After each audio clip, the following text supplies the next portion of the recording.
Just to give you an example, this is a lot of what I use ChatGPT for. I'm in meetings, and you're in a meeting with 5 or 6 people, and what are you going to do? I'm listening to the meetings and I'm trying to add stuff to the conversation while the meeting is going on.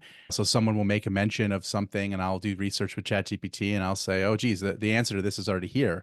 Or I'll start leveraging images to illustrate something that people are talking about in the moment, like actually enhancing the meeting in real time. Even you talking about, the need for generative AI skills. I asked ChatGPT, if I have 10 minutes a day, how can I get better at using ChatGPT? And it gave me these steps on like how to do that. So, using it to tell you how to use it is pretty interesting. That's not even into that, which there's like infinite. I'll show you a few to use prompts better to get with it. And one of the really, or to give it a role, right? So here's the prompt I'm going to do. I'll put the prompt in chat too, just so everybody can see it. Let's see, everyone. Great. So this is the prompt I did. As if you were a hosting room person. What is it? Person. So meetings room, sales. What's a way an event marketer negotiate with you to get the best prices? So it's interesting. We go into meetings and we go into meetings with blank pages and we go into meetings, starting from scratch. But what we can use generative AI to do is to get ourselves prepped and ready to go. So I know I'm going to have a meeting. I know this is the person I'm going to be talking to. I know ultimately my goal of this meeting as an event marketer is to see if I can get the price down. That's what I'm trying to negotiate. Well, what if I knew what these people would likely be able to do? So give it a role of the person that you're going to be talking to ahead of time and prep yourself. These are ways that they would be interested potentially in lowering their prices for you. I don't know if that works for like all suppliers, but if you ask a supplier, can you, reduce this quote, they're going to say, well, no, etc. But if you know the certain like words to unlock for them because it's their perspective, you actually can get that as an end goal. Like for me, I don't ask a production company, hey, can you reduce your prices? I say, what would it look like if we signed a 3-year deal? And I know that from experience. But what if you, put some empathy into it and say, what would these people, when would they be able to do that? So getting the idea, all of this going into your meeting and prepping yourself is super valuable.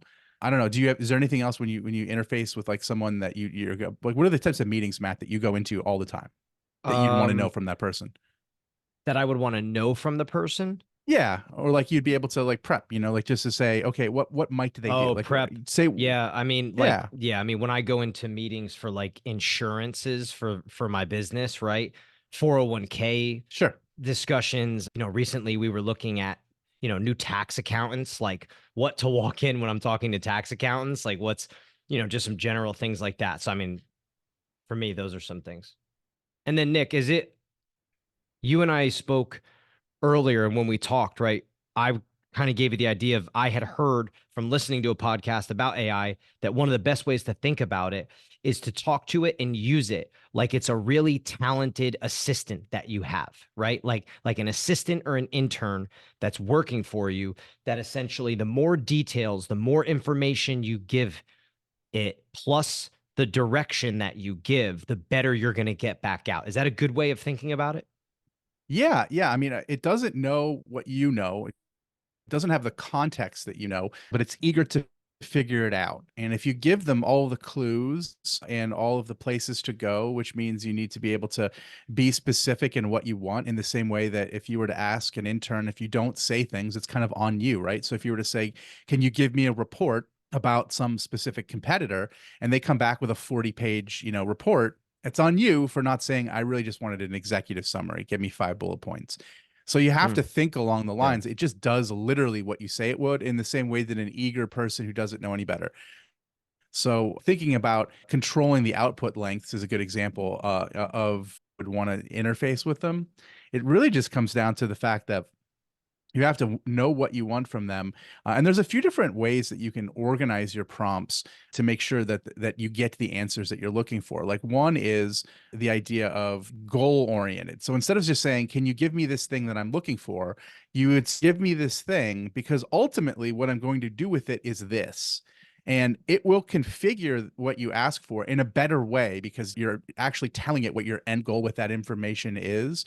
So for in that sales role play example, I was saying, to get the budget down, would say like, what would motivate them in order to reduce, as I'm going into a meeting with someone, I want to be able to have that conversation. And I am a person who So if you do all of that, what you find is it gives you the much better results. In the same way that if you had an intern or if you had an assistant, you would say, ultimately, this is what I'm trying to do.